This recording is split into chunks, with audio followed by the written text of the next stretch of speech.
இதிலும் பெரிதானவைகளை காண்பாய். நாத்தான் வேலை பார்த்து ஆண்டவர் சொன்னார், அத்திமரத்தின் கீழே நீ இருக்கிறதை நான் கண்டேன் என்பதை குறித்து நீ ஆச்சரியப்படுகிறாய்.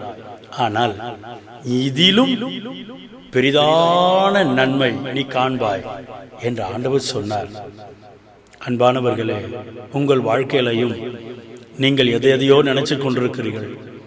இது நடந்துட்டா என் வாழ்க்கை செட்டில்டு, இது நடந்தா எனக்கு நன்மையா இருக்கும்னு சொல்லி. ஆனால் ஆண்டவர் உங்களை குறித்து ஒரு பெரிய திட்டம் வச்சிருக்கிறார், பெரிய நோக்கம் வச்சிருக்கிறார். அதனால இந்த காரியம் அந்த காரியம் சொல்லி நினைச்சிட்டு இருக்காதீங்க. உங்களுக்கு தேவன் செய்ய போகிற காரியங்கள் பெரியவைகளாக இருக்கும்.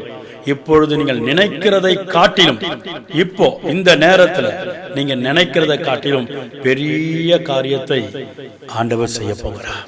இதிலும் பெரிதான நன்மைகளை நீங்கள் காண்பீர்கள். கர்த்தர் உங்களை ஆசீர்வதிப்பார். God bless you.